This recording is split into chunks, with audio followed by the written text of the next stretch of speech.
right, welcome to The Explainer. Today, we're diving deep into the battle for your computer's brain.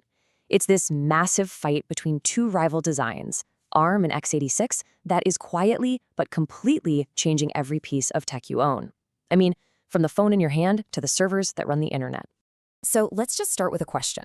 I want you to picture the two most different computers you use.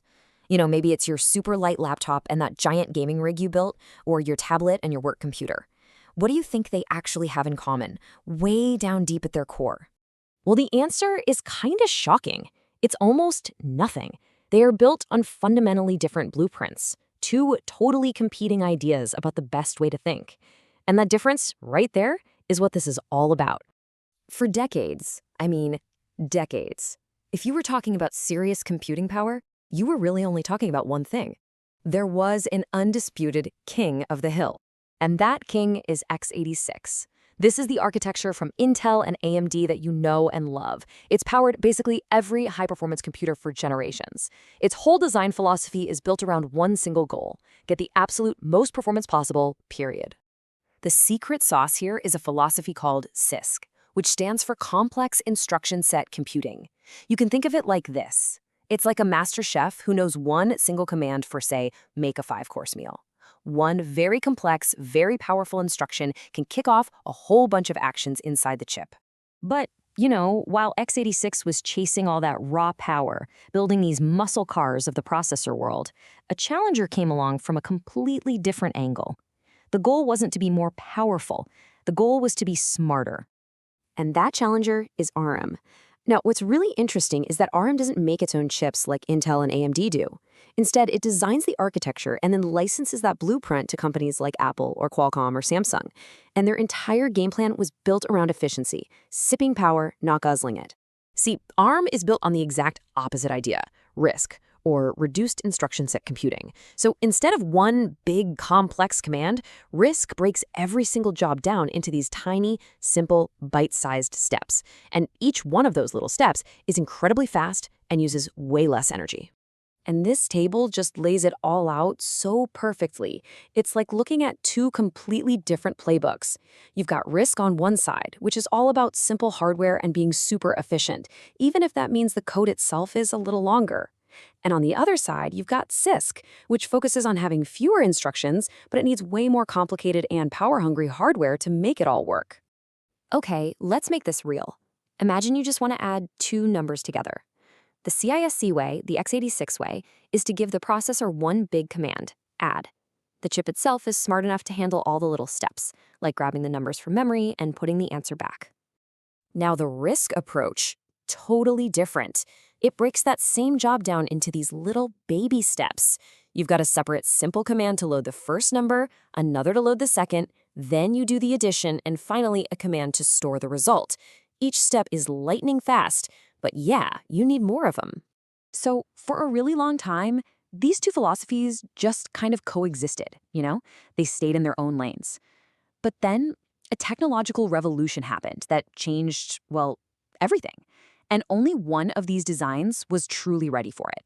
And wow, this chart says it all, doesn't it? When smartphones took over the world, ARM's design, the one focused on low power and high efficiency, was the only real option. It wasn't even a competition, it was a complete and total conquest. And the problem for x86 was actually pretty simple. Its entire DNA was about performance at any cost. And that meant tons of power and a lot of heat. Two things that are absolute deal breakers for a device that fits in your pocket and has to last all day on a battery. ARM was just born for the job. So after completely taking over the mobile world, ARM set its sights on the very heart of the x86 empire, the personal computer. And the company that decided to lead the charge was, of course, Apple. This timeline really shows the whole journey.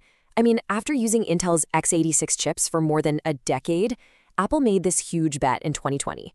They announced they were moving their entire Mac lineup, everything, to their own custom chips, all built on the same ARM architecture that was in their iPhones. It was a massive, massive gamble.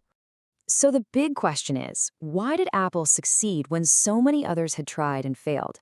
Well, they had a couple of secret weapons. They have total control over their hardware and their software, which lets them optimize everything perfectly. But their real ace in the hole was this incredibly clever piece of software that solved the #1 problem with switching architectures. And that weapon was called Rosetta 2. It's basically a magical translation layer. It works in the background, in real time, translating the old language of x86 apps into the new language of ARM. For pretty much everyone, their old software just worked. It was seamless. And that just wiped out the single biggest hurdle for people to switch. And this quote from a Reddit user just nails it perfectly. Without a translator like Rosetta, ARM and x86 are speaking totally different languages. A program built for one just flat out cannot run on the other. It really is like trying to run a gas engine on diesel. It's just not going to work. So Apple's incredible success didn't just prove that ARM could compete with the big boys in the PC world. No way. It sent a massive shockwave through the entire industry and kicked off a brand new era of competition. And suddenly, it's an all-out brawl. You've got Qualcomm now releasing these super powerful ARM chips for Windows laptops. Microsoft is pushing this new generation of Windows on ARM devices like crazy.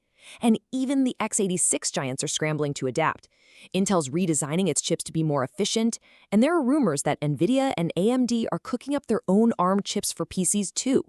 So, with all this fighting, who's the real winner in this processor war? It's us. It's the consumer. I mean, after decades of a market totally dominated by just one architecture, this fierce new competition is shaking everything up.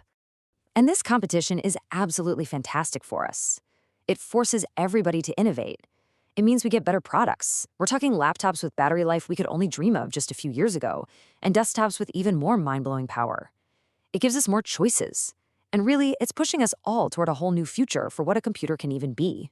Which really leaves us with one final thought. That clear, bright line that used to exist between the powerful desktop and the efficient mobile device, it's getting really, really blurry. The choice isn't so simple anymore, and the decisions we all make about our next devices, well, that's what's going to help decide which of these philosophies wins.